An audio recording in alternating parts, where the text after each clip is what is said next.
আসসালামু আলাইকুম, কি অবস্থা সবার? বেসিক পাইথন ভিডিওর আজকে আপনাদের জন্য একটা এক্সারসাইজ নিয়ে আসছি। এই এক্সারসাইজটা হচ্ছে কি, আমরা এই যে গত 2-3টা ভিডিও ধরে যেটা দেখতেছিলাম যে ইফ, ইলফ, তারপরে ইলিফ, এগুলো আমরা ইউজ করতেছিলাম। তো এগুলো নিয়ে একটা প্রোগ্রাম আপনাদের জানছি, সেটা হচ্ছে কি পাসওয়ার্ড ভ্যালিডেশন।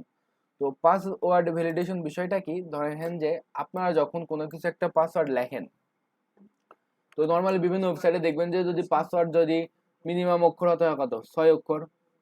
যদি পাসওয়ার্ড যদি 6 অক্ষরে যদি ছোট হয় তাহলে কিন্তু সে কি নেয় না, পাসওয়ার্ডটা কিন্তু নেয় না, যে বলে যে তোমার 6 অক্ষরে কম হয়েছে, তুমি আরো অক্ষর বাড়াই দাও। এটা একটা কন্ডিশন হতে পারে। তারপরে পাসওয়ার্ডটা আবার কি হতে পারে কি, যে তোমার ওই পাসওয়ার্ডের মধ্যে মিনিমাম একটা বড় হাতের অক্ষর থাকা লাগবে। এটাও চেক করতে পারে। অনেক সময় বলতে পারে যে তুমি যে পাসওয়ার্ড দিয়েছো ওর মধ্যে একটা মিনিমাম নাম্বার থাকা লাগবে। এটাও বলতে পারে। অনেক সময় বলতে পারে যে পাসওয়ার্ডের ভিতরে একটা কি থাকা লাগবে, কোন একটা সিম্বল থাকা লাগবে, এক্সট্রা সিম্বল। যদি সিম্বল না দাও তাহলে পাসওয়ার্ড না। মানে কি, পাসওয়ার্ড ভ্যালিডেশন অর্থ হচ্ছে যে কি পাসওয়ার্ডের ভিতর কি কি থাকা লাগবে। তো এই ধরনের একটা প্রোগ্রাম হচ্ছে আপনাদের জন্য একটা এক্সারসাইজ, যে ইউজারের থেকে আপনারা ইনপুট নেবেন হচ্ছে কি অন্য একটা পাসওয়ার্ড, নেওয়ার পর চেক করবেন যে ওই পাসওয়ার্ডটা ঠিক আছে কিনা নাই। তো পাসওয়ার্ড ভ্যালিডেশন করার জন্য এখানে কি বলছে, যে প্রথমেই অ্যাটলিস্ট 1 লেটার বিটুইন এ থেকে জেড।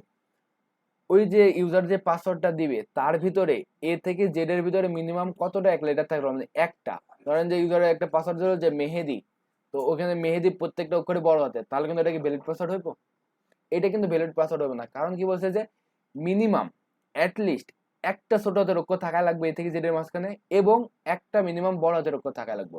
এখন তুমি আমাকে পাসওয়ার্ড যাই দাও, সেখানে অবশ্যই একটা ছোট হাতের অক্ষর থাকা লাগবে, একটা অবশ্যই কি বড় হাতের অক্ষর থাকা লাগবে। এছাড়াও আরো কন্ডিশন আছে। এছাড়াও ওখানে মিনিমাম একটা নাম্বার থাকা লাগবে। সেটা 0 হতে পারে, 1 2 4 5 6 7, যে কোনো একটা নাম্বার হতে পারে, যে একটা মিনিমাম কি হতে হবে, নাম্বার থাকা লাগবে। তারপরে অ্যাটলিস্ট একটা ক্যারেক্টার থাকা লাগবে। কোন ক্যারেক্টার গুলো, যে ডলার সাইন, হ্যাশ, তারপরে অ্যাট এই সিম্বল গুলোর ভিতরে যে কোনো একটা সিম্বল মিনিমাম থাকা লাগবে। তারপর আরো একটা কন্ডিশন আছে কি, মিনিমাম লেন্থ হতে হবে 6 ক্যারেক্টার। ওই পাসওয়ার্ডটার মিনিমাম লেন্থ কত হতে হবে, 6 ক্যারেক্টার।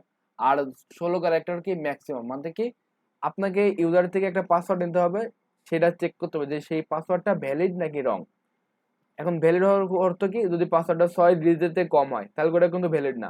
আবার 16 ডিজিটের বেশি একটা বড় পাসওয়ার্ড দিল, ওটাও কি ভ্যালিড না।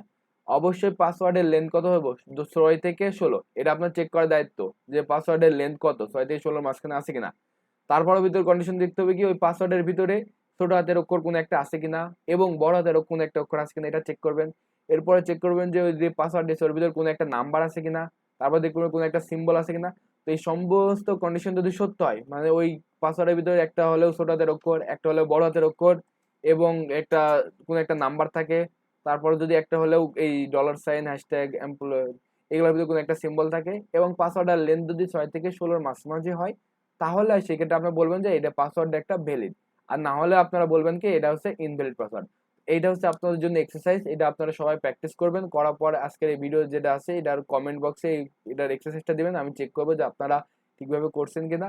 আর যদি কোনো জায়গায় সমস্যা হয় তাহলে আমাদের গ্রুপে জানাবেন, সেখান থেকে আমরা সলভ করে দেবো আর কি।